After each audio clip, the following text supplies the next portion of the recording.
Dennis Nthumbi is a politician, he's a security expert, and he joins us in the studio. Dennis, good morning. Good morning, Eric. Welcome to The Situation Room. Thank you so much Kenya's for having biggest me. conversation. Welcome to the hot seat. You're a politician. You are the vice chairperson of the Agano party. Absolutely.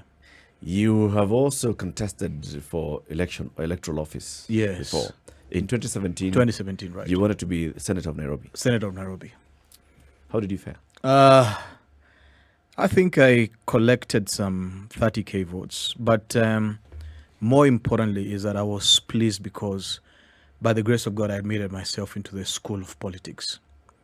And Nairobi being the Jerusalem of politics, then you get to have a bird's eye view on matters national.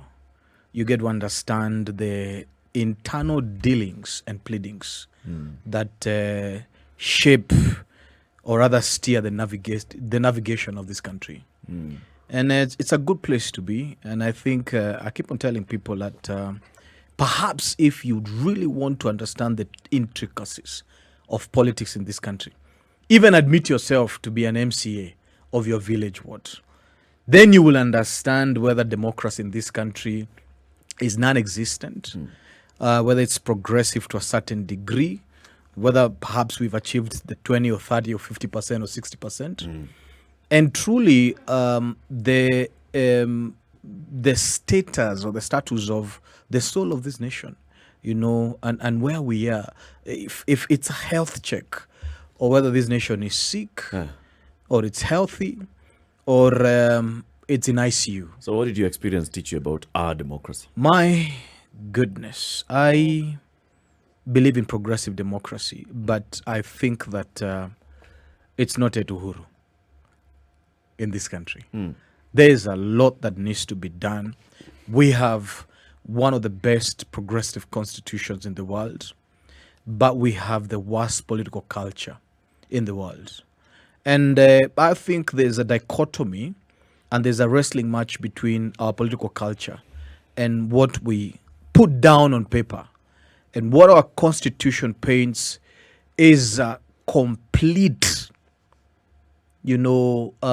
picture when you look at what it is that we do in practice, how we handle our money, how the premium that we put on life, whether Kenyan goes to a hospital for recovery or death or whatever it is that there is. We are pleased every afternoon for the last 2 years to announce the death of Kenyans as if it's something that is progressive. And we eat money that is even meant for the dead, and we don't care whether this country progresses or not. We really care that we get to drive G-Wagons in the best and the most expensive roads that you actually need an air ticket to drive on. So I think that's where the nation is. And but I have hope that there's a generation that is sensitive to democracy. And there's a generation in this country that is watching and waiting. And there's a generation that will arise. And I can tell you that generation is not only a civilian generation. That generation is also serving in our military. That generation is also serving in our police forces. That generation is serving in our judiciary. And something good will happen to this nation. The trajectory will change towards a beautiful sunrise. What will it take for that good to happen? I think by virtue that we have the ability to sustain hashtags for 2 days on lower food prices. And yesterday I was in Mathare, and I just wanted to know whether this kind of conversation has touched base, and whether the lower food prices is a class issue, whether there are some who are feeling the pinch, or the pinch is across the board, but it is intense in some quarters. And they are aware that there was something that was going on, and they are sensitive to it. But however, the tragedy was that their hope currently is on handouts. They said they wait day and night for a politician to come and give them 500 shillings so that they can be able to eat. The nature and the depth of desperation in this country is grand. And I think, when you look at it, that today in this nation, the rich are not sleeping because the poor can't sleep. and we have walls and 14 German shepherds in one compound, whatever it is that there is, 14 CCTVs, so we are at a breaking point, and if we are not sensitive to check and audit the underbelly of this nation, then we get to a disposition where extra constitutional means by the civilian force, by those in the military, by those in the police force, including those in the judiciary, will be something that will be inevitable. I was at the African Union at the 40th it was actually the 40th ordinary session by the heads of state and the executive committee. The executive committee, I believe it was the 35th session. One of the things that came to fore was that there was a rise of coups in Africa. And when you see a nation that is blessed in resources, both material and human, rising to coups, then you know that the democratic environment and landscape of Africa is retrogressing.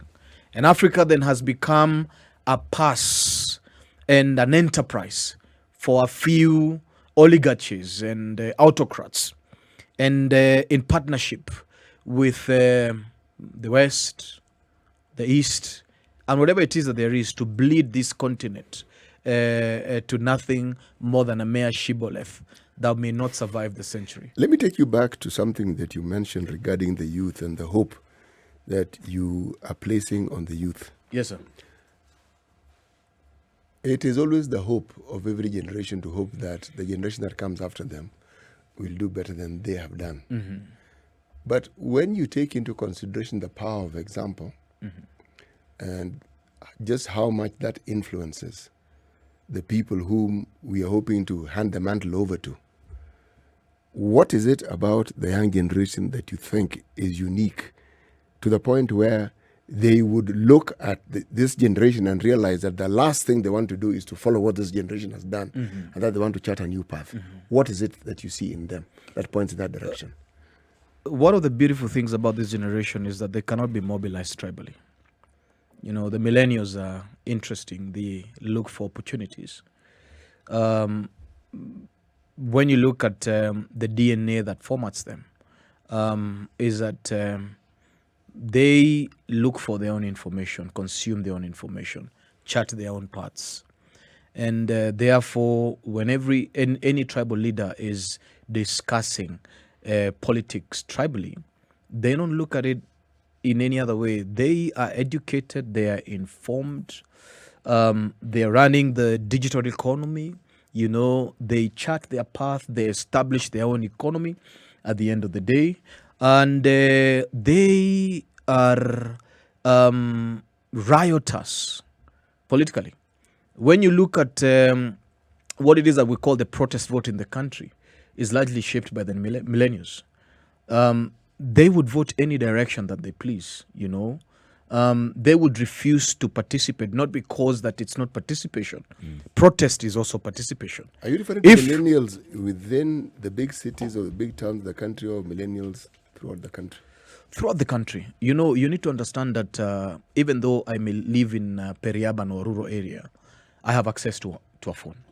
By that virtue, then, I become part of a community that is aware, a community that is live, a community that is that consumes its own information, not necessarily from a politician who's detached or corrupt.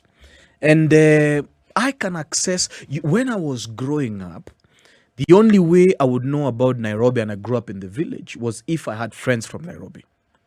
But nowadays, a young person from Gatanga has a mobile phone, is able to know that Putney is in Ukraine.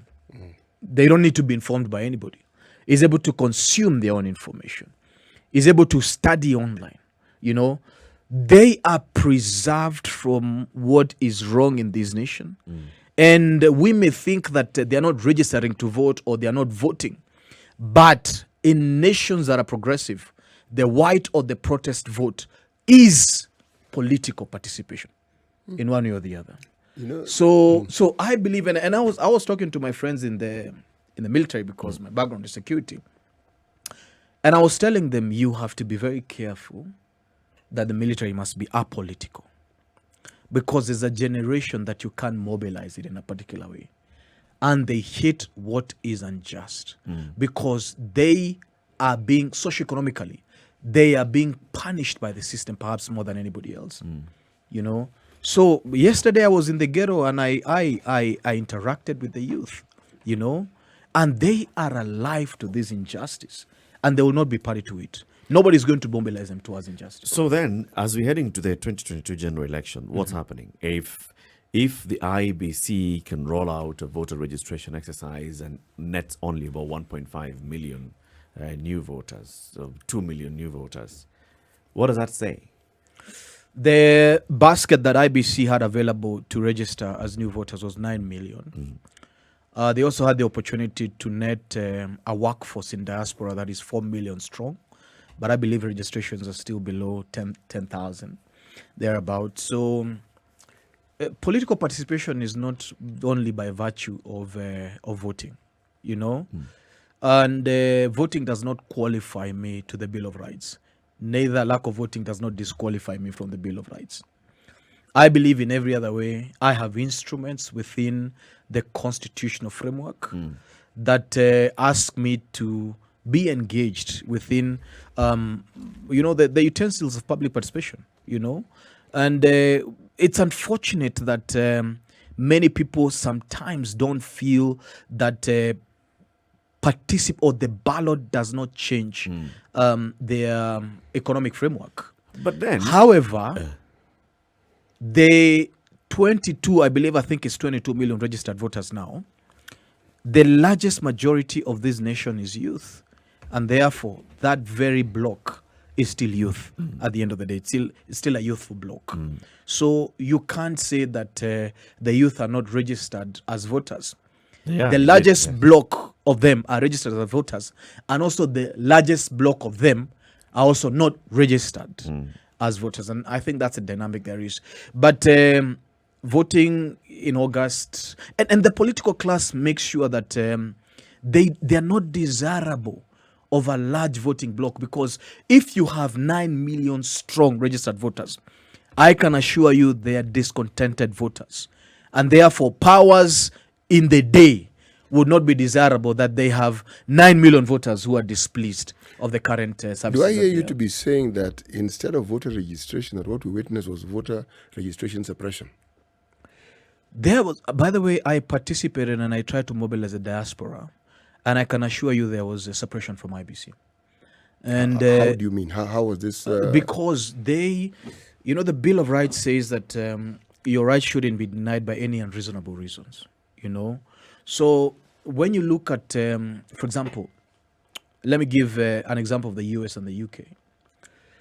The law says that a polling station should not surpass 600, 700.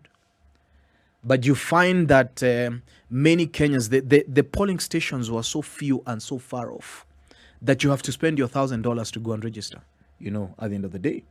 Then registration documents, they came and said you can only register with your ID, while it's not even constitutional to give that kind of guidelines. So many of the guys in the diaspora, you understand about the issues and the questions on paperwork at the end of the day. And their passports, no, so they said you can only vote, you can only register with your passport. Some of the passports were expired and many other things. So there were many dynamics that forced a Kenyan to fork up to up to almost about $1,000 for them to be able to vote. Okay, why would somebody be out there with an expired passport? What are the reasons why they have not renewed their passport? Inadequacies of the Ministry of Foreign Affairs. I mean, So if this you is have, not, so this is not IEBC's doing, because you said that there was suppression by IEBC.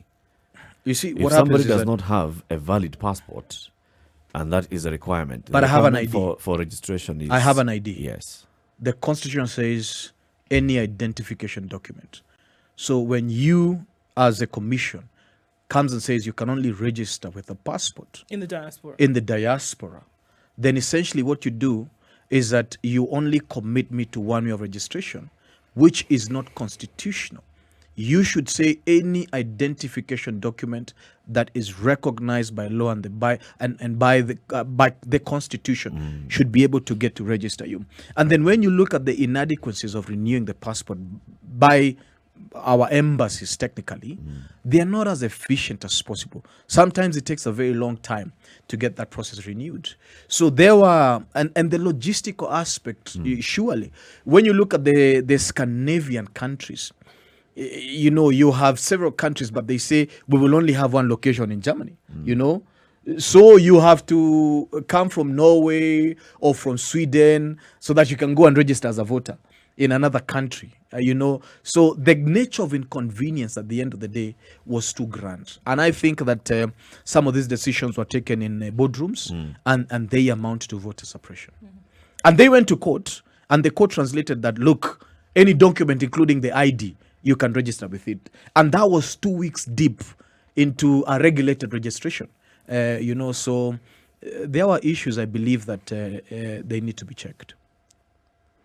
You know what I find strange, though, is something as important as a passport. We can point fingers at the Ministry of Foreign Affairs, but the onus is on the passport holder. I mean, if I have a passport and I'm out of the country and it's about to expire, the onus is not on the Ministry of Foreign Affairs to ensure that that passport is updated. It is me. I agree. Yes. Even today, try and go and register for a new passport in the country. Just attempt to register, and you see how easy it is. It's not difficult. Well, I'm assuring you, it's extremely expensive also for any Kenyan. Explain to me what you mean by how expensive, beyond just the cost of getting a passport, or the process in itself has been made digital. There's an increment in terms of what it is that we used to pay before to what it is that we pay now, even though the cost of living has increased. And number two, the process is more rigorous than it used to be before, you know.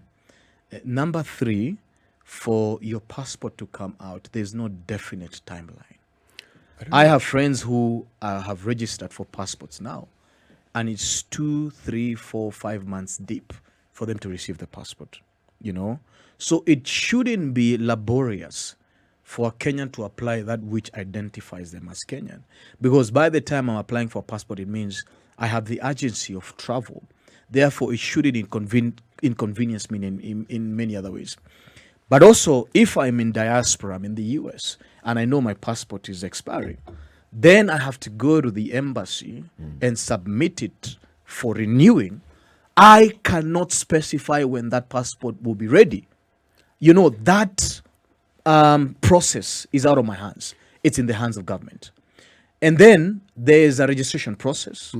And then that's the only other document that I have the ability to register for an election with.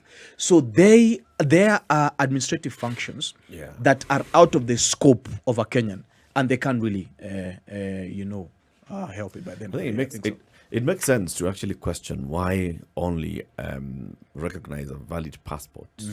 If you're a Kenyan and the agency that's registering you is a Kenyan and you're going to a Kenyan embassy or Kenyan consulate to register, you can't be subjected to just having a passport. I mean, nobody can argue that, you know, in this country they don't recognize the Kenyan ID. Well, I'm not registering for this foreign country. process. I'm registering with IEBC, which is Kenyan. Yes. Dennis Nthumbi, Vice Chairperson of the Sagana Party, politician, security expert, and he says in 2017 he threw his hat in the ring, wanted to vied for the position of Nairobi Senator, got some 30,000 people to endorse that bid. And you say this is Nairobi is the Jerusalem of Kenya's politics. Yes. In other words, Nairobi is the main campus of the Kenya Institute for Character Development in politics. Indeed. Indeed. Dennis, we have seen what's happening this week. Yes. President hosts a meeting of leaders from Mount Kenya, speaks his mind. He's the only one who spoke in that meeting, has been widely covered in what he said, I have done what my deputy has not done, and why I am campaigning for the opposition leader to succeed me. And then, of course, we've seen the reaction from all camps. What do you read from that? Wow, I think interesting developments and a very good time to be alive in this country. I think because the kind of progression and development we are seeing within the political sphere is something that we haven't seen before, you know. But Sagana 3, of course, which was touted as a mountain shaking earthquake, you know, something that was never seen before. Perhaps a new 15th wonder of the mountain, or whatever it is, then turned out to be a dangerous onslaught, especially, allow me to start there, towards the institution of the church. I'm saying this because of the political progression of the president back in 2013. You remember that he was he had charges with the ICC. He was called Mlevi Mkora. The institution that held him strongly was the church. But now the church, as he said, he has condemned the church to Jahannam, you know, one way or the other, on a public platform. Did he? How? Yes. How exactly did he do this? Sorry? How did he do this? Condemn the church? Well, he spoke some strong things, strong allegations. What did he say? He said specific things. Number one, that church leaders are lying to his people or our people. Number one. Number two, that the church is collecting money that was meant for dams. And out of that, singing hallelujah. And that in itself is corruption money. And by virtue that the church is lying, he didn't say what the lies were, is lying to the people of the mountain, then they will go to hell. No, he didn't say that, Dennis. Yes, he did. He said, if I was to remember and loosely translate from what he was speaking, he said, you church leaders, you're also partly to blame because you welcome these people to your churches. They come and they donate money that should have helped the children of West Pokot in getting dams and water. And they come and you take those billions while they come holding the Bible and singing hallelujah. That the people that you are preaching to are not the ones who will go to Jahannam. It is these ones. His opening statement. He was not saying Eric. that it's the church leaders that will go to Jahannam. He No, said no. it's the thieves who are donating the money. No. Kiko is my language. He started by saying, you church leaders, stop lying to our people. His opening statement on that attack. Yeah. And he said that the church is collecting money that was meant for dams. And those dams are supposed to feed water to God's people elsewhere and whatever it is that there is. Now, the onslaught went on and on and on. And I can provide verbatim to it and translate, and it will be accurate to what I'm saying.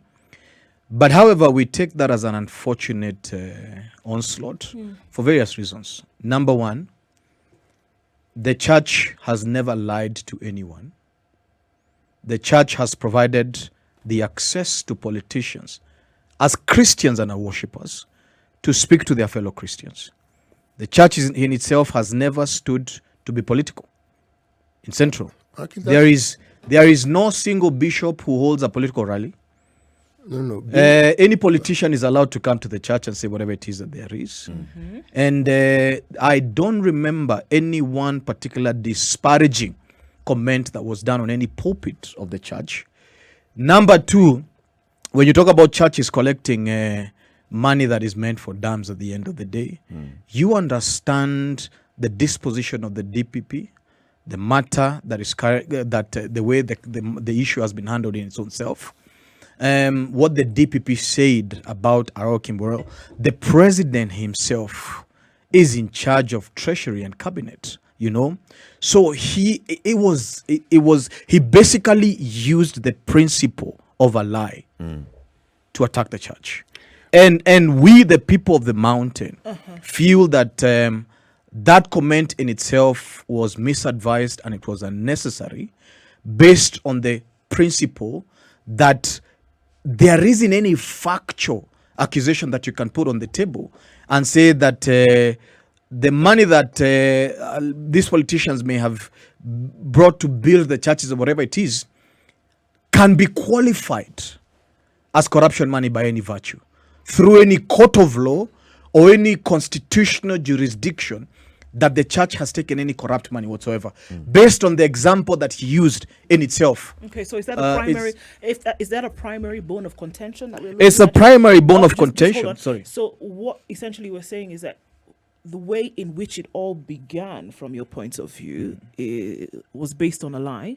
So does that then counter anything else that he would have said any beyond that? What happens is that when you look at, I began and I said, when you look at his political progression in the mountain, the institution and the constituency that held him the most, based on what he was going through, was the institution of the church. You remember the meetings in Ruiru. You remember the declarations that he did in his own self. And the church today, unless it's something that you can qualify, cannot be said to be corrupt, attacking the church in public. And I think the place as a president of the country, if you feel that the church is out of line, you would have mobilized them properly and spoke to church elders, which you know personally, and call them out on whatever it is that you need to be called them out. Call them out on the truth, discuss truthfully. Not in the manner in which he did not in the yesterday. manner which he did, which So is based on a lie and which is based on an angry thief. So is that the issue? Is that the issue, or is it It's, an issue? you know, We're saying, and upon that, is there then some animosity that's being held? Is that Exactly. the issue that we saw? All that was said yesterday, it is how he started it and spoke of the church that is now being held in contention, and everything else then essentially will be tossed out the window. But to add on to what you're saying, when you say the church is not political, the church is political. It's one of the most political institutions Established in the country. on the planet. I'll explain. But let me say what I want to say, then you can explain what you want to explain. When you use a church platform and you allow politicians to greet the people, it is fine, the congregants. But when they start politicizing and talking their politics from a church pulpit, then what have you turned the church into? And this is what we see very often in very many churches, not just in the mountain, we see it all over the country. Yes. I agree. And there's no one political party or group that you can say they are the ones who've done it more than others. It happens with all politicians. You know, the church is ecclesia, is a parliament that we go and discuss our issues, we ratify them and we pass them. The pastor is not more entitled to the pulpit more than you, the community leader, is. Actually, he is. You know, no. There is no such law, even biblically. You know, the church is a place for the priest and the king. The king is the one in politics or any kind of leadership. So it is fine, you as a community leader, for you to come. And by the way, you need to realize in Central, we have readings. The readings will tell you the chief said this. The agriculture officer said this. We are going to have a meeting on all the farmers on this particular day. The church is the largest in Central Province or in Gema, is the largest governmental mobilization tool that there has always been. So it is political. So it is political. What I'm saying is that the priest, the attack was designed to the priest rather than the politician.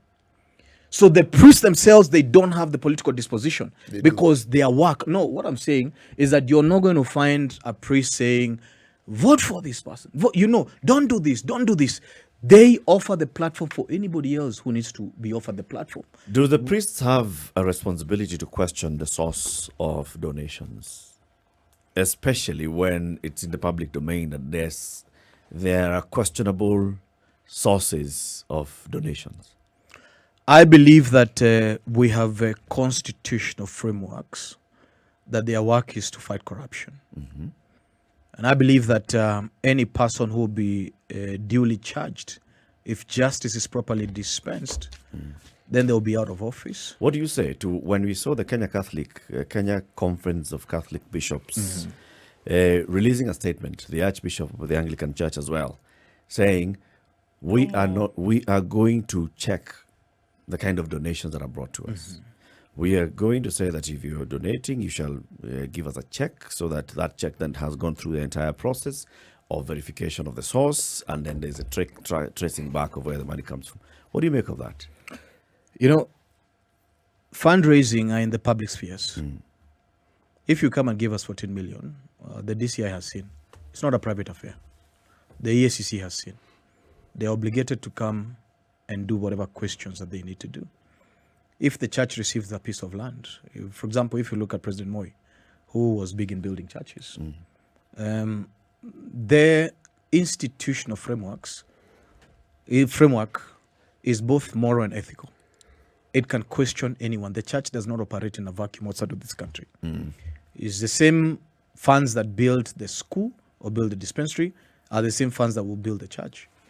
You know, so it's done in the open. Yeah, it's announced, which that aspect is like an election. You know, there's the aspect of credibility because it's not opaque. The church has never received money in private.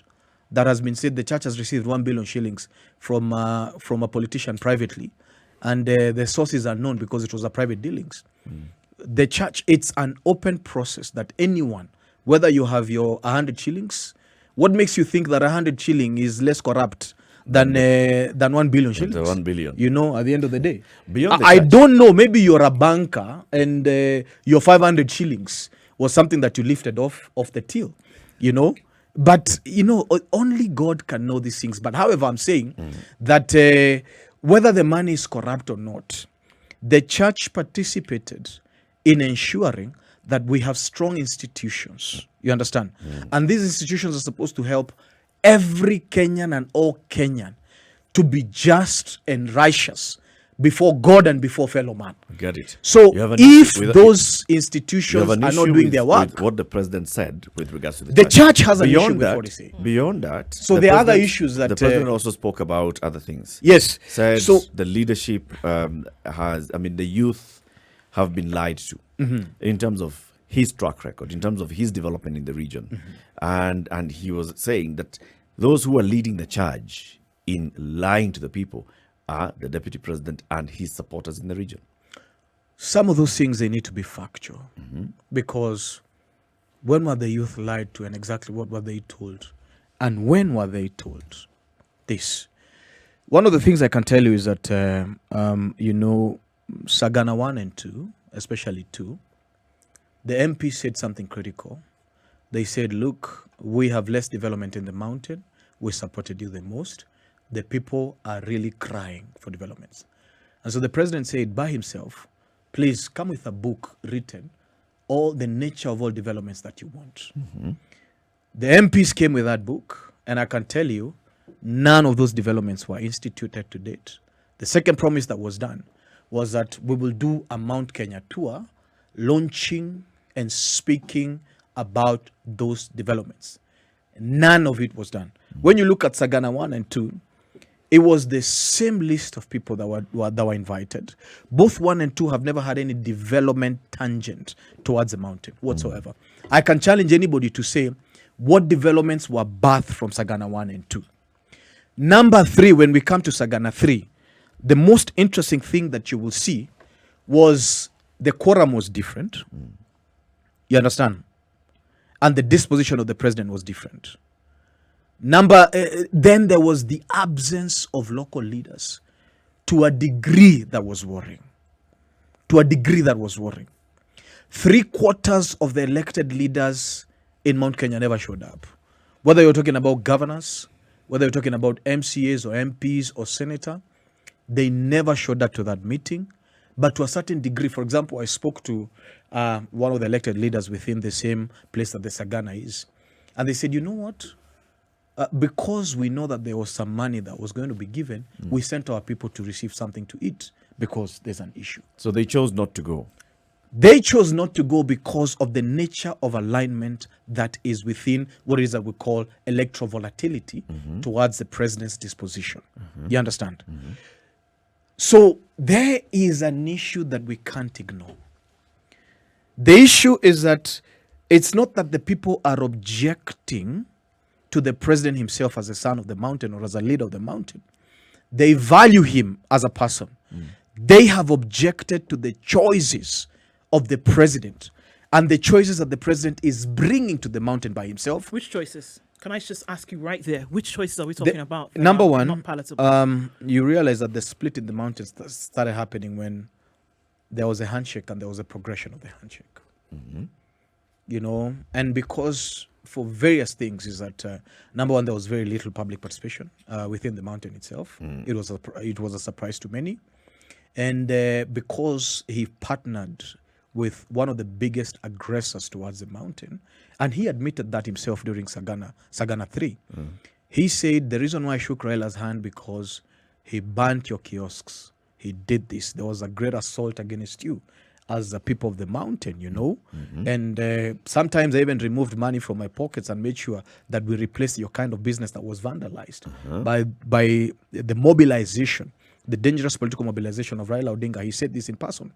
And so, because there has been in many election circles the assault from Raila and the radicalization from the politicians against him, so the people of the mountains felt, basically Gema Nation felt, no, I don't think that's where we want to go as a mountain at the end of the day. We have no explanation. You realize that Sagana 2, he attempted to explain. Sagana 3, he has explained a bit. So there has been that contention. Do you think that explanation that he gave was then sufficient? Because he came in and said, yes, I admit, even I participated in calling him Kimondo. Exactly. But for the sake of the country, for the sake of peace and tranquility in this country, we had to shake hands. But he also went on to say, you've been lied to. You've been told that I did this thing kichini without anybody else's knowledge. One of the first people that I spoke to when I was considering meeting with Raila, and the last person that I spoke to as I walked into Harambee House was William Ruto, my deputy. I agree. One of the things... But he says, William Ruto has been coming here saying he was never aware of this handshake and that the handshake has taken over our relationship. And he challenged and said, show me how. Eric. I never changed the structure of my government. My government with William Ruto was shared positions in government. I never fired any of William Ruto's people from my cabinet. Well, I never did all these things. And he said, show me how my meeting with Raila then disenfranchised Ruto. Do you think, Eric, by posing that, by putting the issue out there, then he has shed the light? one of the things is a principle that is very rife in the mountain that is called kehoto. It's called the truthful reasoning. Mm-hmm.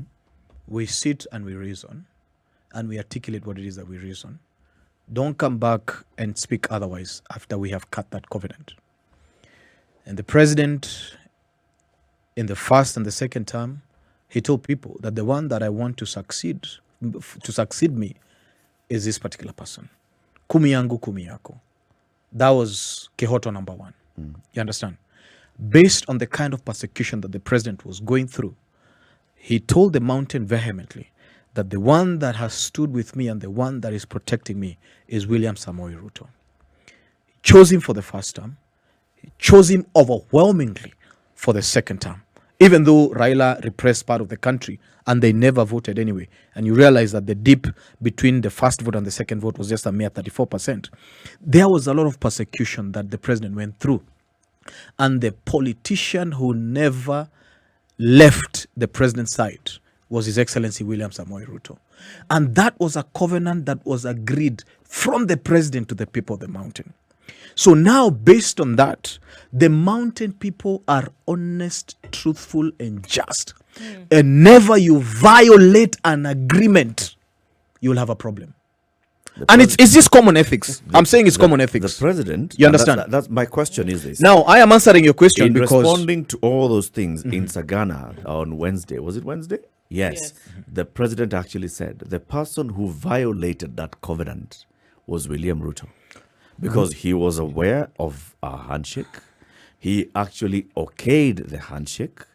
After that, he went ahead to campaign instead of us working. After that, he came to you and lied to you that he was never aware of the handshake and the handshake has taken over. He accused Eric, the deputy. You know, it's whoever who alleges they must provide proof. It's a maxim of the law. Please. But you do know, that, Dennis, that it No. applies to what you're saying as well. Because if you make a statement and said that what was said of Raila, that he burnt kiosks and that he caused mayhem. Yeah. You see, It's the president who said it in his speech. I understand the context in which it was being said, and I'm leading to something. I am trying to say this. You are a politician. When politicians make statements, are they made so that some higher value of truth is to be upheld, or is it for convenience? Is it something that suits them at that particular moment in time? Because if we were to go by what people have said over time, It's one thing today, one thing tomorrow, and Yes. another thing the day after that. yes, I agree. because Which one do you run with? you're No. talking. I like what you said. It's called Quixote. Yes. The history of this country is littered with pacts such as the ones that you mentioned, which were broken. And at the highest levels, it is said, since I wasn't there, I can only say it is reported that so and so was told this. But one which is in the public domain was with the Kibaki and Raila over the prime ministership. It was an agreement and was broken openly. Now, I am bringing this point. Truth speaking, yes. With the politicians, it's a rare commodity. They will say what they want to say. It's expedient. When it's useful, they will turn away from it and say something else. I agree that a politician may say whatever it is that they say, but as Kenyans, we have Chapter 6 of the Constitution that specifies that if you speak lies, we will call you out. It doesn't stop me from calling you out on the lies that you spoke. And the president was trying to demystify the lies of himself. And he was trying to explain himself why he thinks that he is no longer interested in supporting William Ruto. And it's not that the people of Mount Kenya have an issue with his lack of support, but they have an issue on his integrity. I'm saying this frankly. This is not politics, you know. And you understand, if you look at the progression of Mount Kenya, they have voted as a bloc consistently, protecting the covenants that they have. Always. That's the way they are, you know. Not always. No. I mean, we can check from 2002, 2007, 2013, 2017, and now. There has been a peculiar mobilization that is set to protect some nature of covenant. But this is what I'm saying. And before I forget your question, the question that people are asking themselves in the mountain is this. You picked William Ruto for the second term, overwhelmingly, without any issue. At what point did you think he went rogue? Was it 2018 or 2019 or whatever it is that there is? But you have clearly told us that the one who was problematic, and that's the reason why you had to shake their hands, was Raila Amolo Odinga, and you want to endorse. I mean, we have no problem with peace, but you have told us verbatim that he burnt your kiosks and he did and this. So we shook hands. But then that ceasefire, with unknowingly, which we had no issue with it, turned to be a constitutional moment. And you know, you said that the president told his Excellency William Ruto.